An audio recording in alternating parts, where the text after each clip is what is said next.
Hey y'all, what's up? This is Jesse Bose from the 19th hole, and here we're going to play hole number 6 and then hole number 3 in a shootout.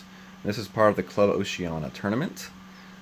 This first hole, which is hole number 6, is a par 4, and I'm going to show you how to play it to the left side with a right to left headwind in pro.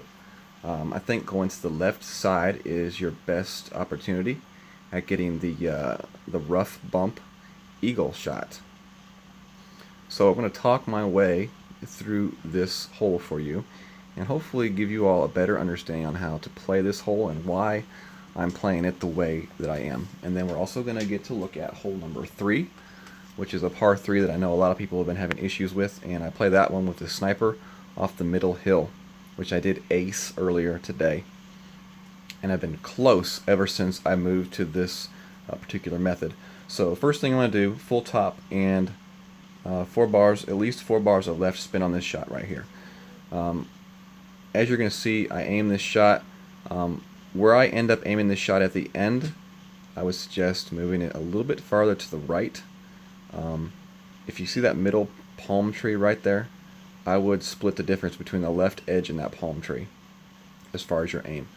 We'll go a little bit of overpower and about a half a ball left curl. What that ball is going to do is going to help the ball kind of hit and roll left down that side. If I had aimed my ball about 2 or 3 yards farther to the right, that ball would have been a perfect shot. Even with it hitting the rough like it did, I'm still in a very good spot for my rough bump. And I'm going to be using the backbone for this rough bump. If you want to use the Goliath, you could use the Goliath as well. I just like using the backbone a little bit better for this shot. Just call it personal preference, I guess. I don't know. So if you do not get far enough left, you will have to contend with these palm trees right there. So make sure to pay attention to your ball guideline as you're adjusting for your wind. If that guideline turns red, that means you are going to hit the tree. If you lose track of that ball guideline and disappears, that means you are going to hit the tree. So you need to readjust to a point where you do see that guideline completely finishing in its path to the landing spot. So here you go. Here's my second shot here. First thing you're going to see me do is I'm going to line this shot up. So we're hitting that pretty much max. And, well, okay, I went with the Goliath this time. I've used the backbone and the Goliath. This time I have the Goliath. So I'm using that full right spin. This way I can aim my shot a little bit farther to the left. And I can kind of shoot around those palm trees. So there you go. You see I'm going to line my shot up now. We're going to go with about 2.5 rings of adjustment. It's about 2 miles per hour per ring for the Goliath. And as you saw, my guideline was still all the way through to the green. We hit this one great to the right, which is not good for my shot, which is good to see for you all. As you see a great right, still keep yourself clear of those palm trees. Perfect shot. Would have been really close probably getting the eagle on this hole, but we're still going to get the easy birdie putt right there. Definitely have a lot of faith in that shot and are confident that we can start knocking that one down for opening round and weekend play. So anyways, that is hole number 6, and that's how I play it with the extra mile and in this video the Goliath, but you definitely could use the backbone as well for that same shot. So now we are going to transition as soon as this hole's over into hole number 3. Hole number 3 is a par 3, and it is definitely one of those holes that a lot of people seem to have some issues with.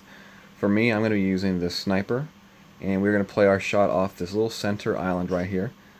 As you see, when I move my ball guide here, I can move it around a little bit, and the direction of the shot doesn't change much.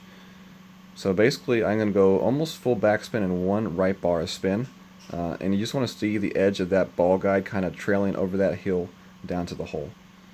So for this shot right here, we're going to adjust up about 5, a little bit over 5 rings, and I kind of just eyeballed that one, and I'll put a little bit of right curl on it into the wind, and we're going to see a nice bounce right there, and almost got the ace on that one again.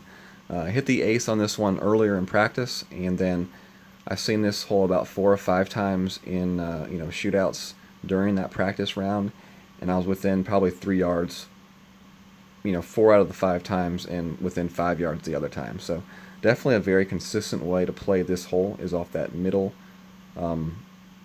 hill. And all of my shots have not been perfect shots, so even without perfect shots, it's still a pretty reliable and consistent way to play the hole. So there you go. Hopefully now that helps you all. Maybe if you were one of those people that are having trouble finding that that way to play that hole in a consistent manner, give that one a try. Hopefully it can work for you. And that's what we're trying to avoid right there, that inconsistent bounce into that left bunker. So anyways, thank you all for joining me for this video, and check us out on the 19th hole on Facebook. Have a good day.